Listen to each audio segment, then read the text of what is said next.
Coach has to feel good about it, so now we will talk to him. The Todd Bowles Report brought to you by Tri-State Buick GMC and Advanced Radiation Centers of New York. Coach, how different was your Sunday night with a victory?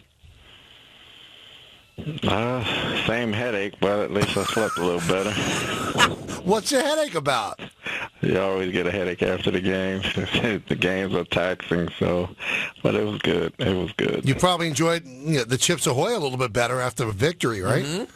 I just went to bed. All right, let's look at this game. Obviously, it's not the way you planned it, switching to Gino. And, we opened up the show talking about this, Todd. You almost have to feel sorry for this kid. Last year with the punch, this year he gets a chance to be a starter, and he goes down. What are your thoughts on Gino with the torn ACL? Well, it's unfortunate. Obviously, it's the bad breaks. It's a tough game. Injuries happen, and you got to kind of roll with the punches. You hate to see them happen 2 years in a row, regardless of how they happen. You hate to see the injuries happen, but Fitz gets another chance to play and lead us, and he came in yesterday and he gave us a little spark and relief, so we'll go with him going forward. What were your initial thoughts on his comments after the game about you and McCagnon and Woody Johnson not believing in him? Well, it's not a belief business. It's a show-me business. Fitz as a competitor, and I was a player once, and I was competitive, and the coach said something to me or try to sit me down. You want to prove everybody wrong and play more, and it's motivation for you. I understand it from that standpoint, but, it's a show-me business. If I don't do my job, I'll be gone. He'll be gone. People on the team will be gone. It's just part of it, and whatever you use or need to motivate you to play better, if that helps you play better, then you use it.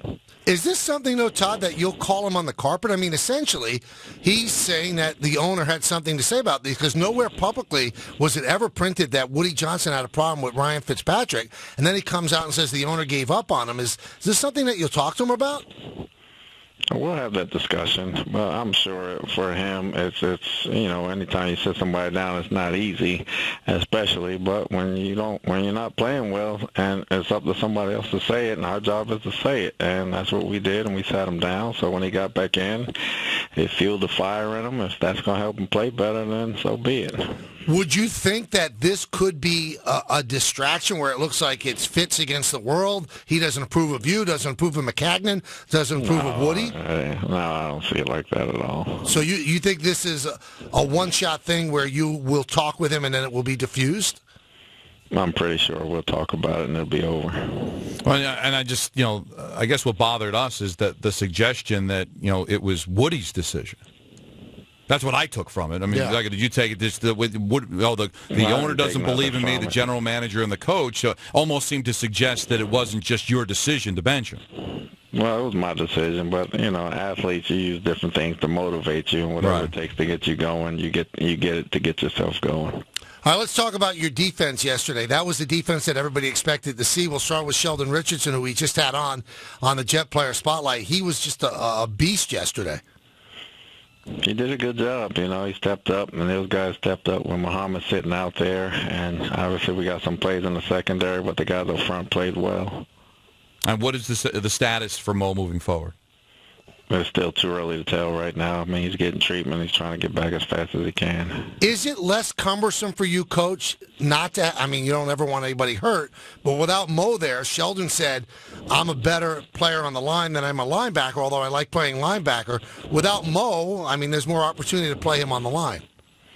Well, he plays more on the line with Mo, so we Does he? Put him back there a few times. Yeah, he plays on the line quite a bit. The other thing that was impressive was the running game, 30 carries. Is that just more of a commitment to the run, or is that just, hey, for the first time in a long time, you're protecting a lead in the second half of the game?